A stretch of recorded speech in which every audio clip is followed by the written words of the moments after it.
प्रतीक कुमार जी, झारखंड से। राधे राधे महाराज जी। महाराज जी, ना चाहते हुए भी मेरा मन पराई माता बहनों पर दूषित दृष्टि। ऐसा हो ही नहीं सकता बच्चा। हम ना चाहें और फिर मेरा मन ऐसा कर दे तो ऐसा अपनी बहन पे जाता है क्यों?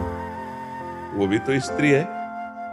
आप देखना जरा, अपने पूज्य जन जो घर में है, बेटी है, बहन है, माँ है, कभी नहीं जा सकता। अगर हम दूसरी तो फिर हमारे अंदर, अच्छा अब ये कह दे कि हमारी चाह नहीं है और मेरा मन चला जाता है, तो एक बात यहां समझनी है कि चले जाना कोई अपराध नहीं है।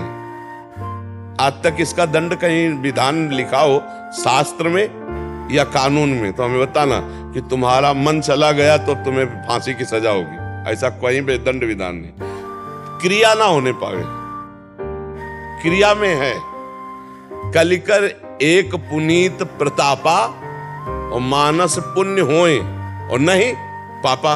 अगर हमारा मन किसी माता बहन में चला जाता है, गंदी भावना करता है, तो हम उसे वापस लाते हैं और डांट लगाते हैं। जैसे अपनी बहन तैसे दूसरे की बहन। आत्मना प्रतिकूलानी परेशान न समाचरित। हमारी बहन को कोई गंदी दृष्टि से देखे तो कैसा लगेगा? तो हमको अपनी आंखें संभाल के रखनी, दूसरी बहन बेटियों की तरफ गंदी दृष्टि नहीं देखनी। आत्मना प्रतिकूलानी परेशान न समाचरित। कैसे मन हमारा जा सकता है लेकिन हम उसके प्रति कड़ा व्यवहार मन के, कैसे चला गया पर हम उसको सपोर्ट दे देते हैं।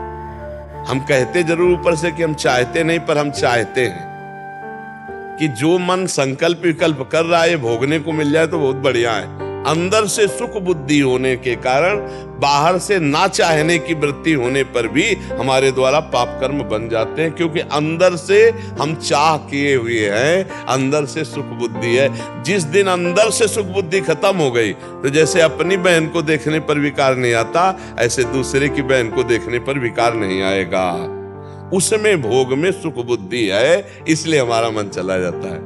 ना उसमें भगवत बुद्धि है और ना अपनापन है, इसलिए हमारे अंदर दोष बुद्धि हो जाती है। और हम चाहते हैं, ये जरूर हम कह रहे हैं कि नहीं चाहते, वो नहीं चाहते बाहरी बात है, चाहते हैं अंदर की बात है, तभी मन जाता है, नहीं तो नहीं जाएगा। जैसे हमने अंदर से कभी नहीं चाहा मांस को तो कभी मन नहीं गया, कभी नहीं चाहा मदिरा को तो कभी ले गया। जहां हम सुख बुद्धि करते हैं, जहां लगता है हम सुख भोग लेंगे, वहां हमारा मन चला जाएगा और हम कहेंगे जरूर कि वैसे हम चाहते नहीं थे, पर वास्तविक बात है कि हम चाहते थे इसीलिए मन गया। नहीं, हम जिस बात को नहीं चाहते वहां मन नहीं जाएगा, पक्का है। हम नहीं चाहते तो मन नहीं जाएगा। तो मन को जहां गलत जगह जाए तो डांटना चाहिए, धिक्कारना चाहिए, वापस लाना चाहिए।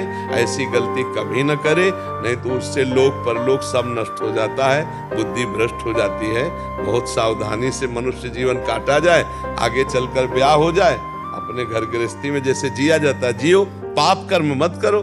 भगवान ने तो व्यवस्था बनाई ना, 20-22 की अवस्था हुई, इतने समय तक ब्रह्मचर्य रहो, फिर ब्याह करके अपना लड़का बच्चा घर गृहस्थी परिवार और नाम जप, तो वो भी पूजा हो गया, भगवान की सृष्टि की पूजा हो गई। अब विचार करो इधर उधर माता बहनों की तरफ तो फिर जेल जाओगे, और अगर खुला नहीं तो भागवतिक दंड मिलेगा, फिर परेशान हो जाओगे। पाप का दंड भोगना ही पड़ता है, कोई भी हो। इसलिए हमको चाहिए नाम जप करते हुए जहां मन गलत जाए वहां उसे डांट लगाओ और गलत को गलत समझो, गलत को कभी भी सही स्वीकृति मत दो, तो पाप कर्म नहीं बनेगा। मन तो चला जाएगा पर पाप कर्म नहीं बनेगा। कर्म बन गया तो भोगना पड़ेगा। कलयुग में पाप का मन का चिंतन हो जाने से दंड नहीं मिलता, नहीं होता, और अगर पाप कर्म बन गया तो फिर भोग